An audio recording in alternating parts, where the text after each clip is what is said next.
What do a cliff diver, a pop star, and a porn actress all have in common? I'm OnlyFans. OnlyFans is me. OnlyFans is not where you go to get famous. OnlyFans is where you go to get paid. What's so great about OnlyFans is you can pay creators directly and you know that it's going to that creator. OnlyFans has emerged as the biggest and most interesting of these subscription-based creator platforms. They've paid their creators more than $20 billion, and they've got 380 million users, which is a little bit more than the population of the United States. The overwhelming majority of their content is adult content.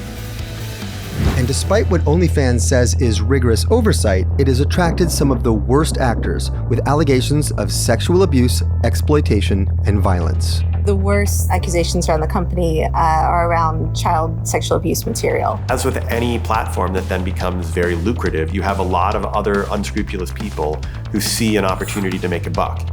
This is one of those byproducts of social media and of sex industry in particular. As they aim to clean up their act and potentially put a multi-billion-dollar sale on the table, OnlyFans could face some obstacles, from financial opacity to concerns over content moderation. While the platform is legal, they still have their work cut out for them. Financial institutions in general are wary of being in business with adult content. So, can OnlyFans become the Netflix of the creator economy? Or is it destined to remain the world's biggest porn empire? OnlyFans keeps trying to be something more than a porn site, but it has thus far failed to shed that label.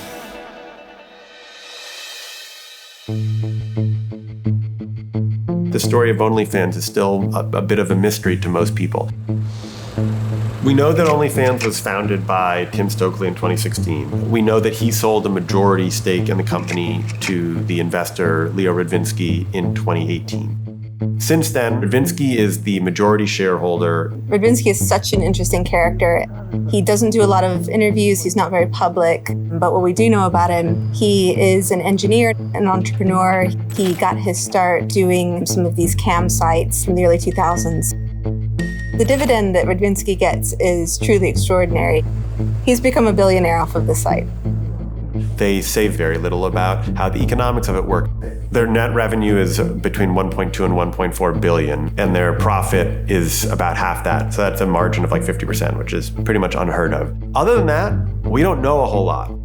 What we do know is how OnlyFans makes its money, and it's by taking a percentage of what fans directly pay their favorite creators. So Facebook, Instagram, TikTok, YouTube, these are all advertising-built businesses. Advertising requires you to appeal to hundreds of thousands, if not millions of people, whereas you can make pretty good money charging 2,000 people or 5,000 people the right amount of money. OnlyFans opened up a whole new way for this sort of emerging class of content creators to charge their most passionate fans for things. Hi. Hi, my name is Addis Fouché. First and foremost, I'm a Virgo, but also I'm an adult performer. I'd say a solid half of my income comes from OnlyFans. So he's buying these messages for sexting, and then he sent a little tip. My journey into adult content actually started with OnlyFans. I actually joined after the pandemic. I thought that OnlyFans was really appealing and really cool and really accessible to me. So I thought, why not try it? And here we are, 3 years later. OnlyFans has really democratized who can be a porn star and who can monetize off of their sexuality. Sure, we all know sex sells, and it's made OnlyFans a very successful company. But questions remain about how much they can grow without either more capital or a sale. When OnlyFans tried to sell itself earlier this year, it was asking for a price of $8 billion, which was about the value of the recent merger of Paramount and Skydance. But anybody who has sold anything knows sort of your asking price and what you actually sell for can be very different things. There's not a big public bidding process for the company yet. So whether it would actually be an attractive target for an acquirer, especially at that price, really remains to be seen. its true value could hinge upon whether or not the platform could move beyond its roots. If they can become a site that anyone and everyone uses to sell subscriptions, it opens them up to just a much bigger market. It also makes it much easier for them to do deals with traditional financial institutions. Mainstream creators and celebrities are increasingly joining OnlyFans, and some are using a body-positive approach to make the platform work for them. I am making more money from a handful of fans on OnlyFans versus like the millions of fans that I have worldwide listening to my music.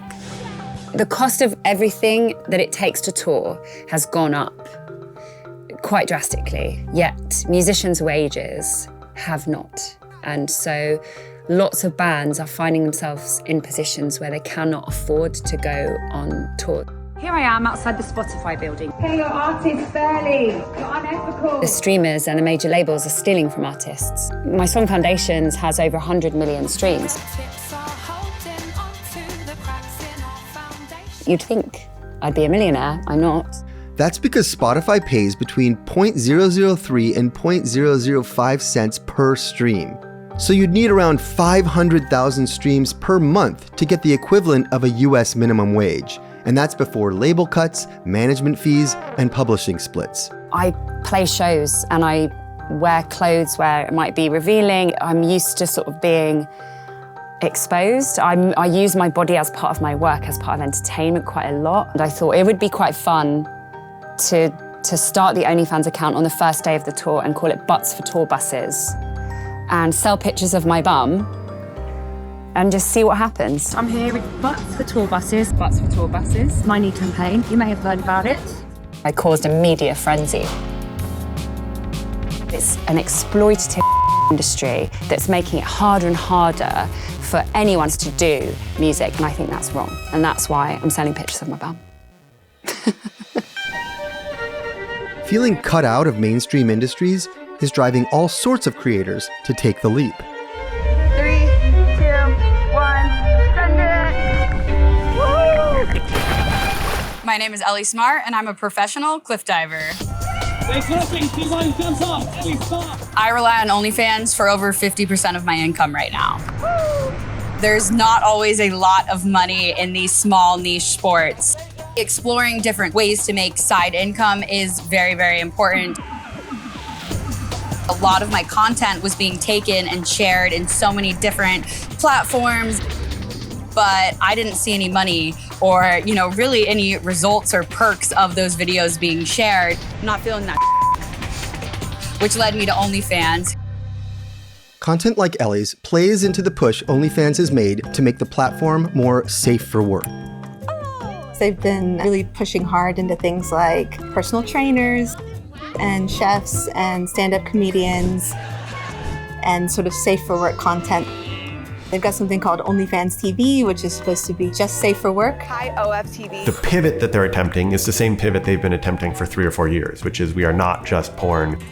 OFTV, which was supposed to be sort of more Hollywood-like programming. It remains unclear how popular any of this is. Despite the OFTV launch, we know that most of their content is adult content. And with that comes a reputation that might be hard to shake. Popularity of OnlyFans has gone a long way toward reducing the stigma of doing sort of sex work or nude modeling, but that definitely still is there. We're teachers by day and OnlyFans stars by night. I personally don't do any nudity or porn or anything like that, but as a professional athlete, I am literally in a swimsuit all the time. Like I am already pretty much, naked. How silly is that you can post it on one place for free and it's totally okay, but then society can have a different opinion when you post it and you actually profit off of your hard work. I don't think that the stigma is necessarily gone. I think that there's just more people who are making more money despite the stigma. You just have to push past it. How are you? OnlyFans does have reputational challenges, which is why when they have tried to raise outside capital, it's been hard. There's already the sort of uneasiness in some circles with the very notion of pornography, but then you fold in all the things that may be happening on the platform that you're not aware of. You might not even find out until after you own it. I don't like it. Such due diligence could unearth serious allegations made about OnlyFans in the past. The BBC and Reuters have done quite a lot of investigations into issues on OnlyFans, including a problem with child sexual abuse material, non-consensual videos showing up on the platform, an investigation into police reports where a woman said her rape was broadcast on OnlyFans. OnlyFans is being used by children. Children on occasions are being blackmailed and exploited. We go above and beyond what many other social media platforms do in terms of content moderation. We review every single piece of content that appears on the OnlyFans platform. A 2024 report by the National Center for Missing and Exploited Children attributed 352 of the 20.5 million reports of suspected child sexual exploitation to OnlyFans. In 2025, OnlyFans was fined over £1 million for breaches relating to age verification. OnlyFans accepted the findings and changed its policy. OnlyFans has so much at stake with making sure that none of the content is illegal, that it all meets their standards. They have a process in place. It's actually pretty rigorous. When you set up an account, you have to have proof of your identity. So you have to have a driver's license. You have to take a selfie with your driver's license. You have to give them your social security number. You have to do a selfie check-in periodically after you have a creator account to prove that you are still who you say you are.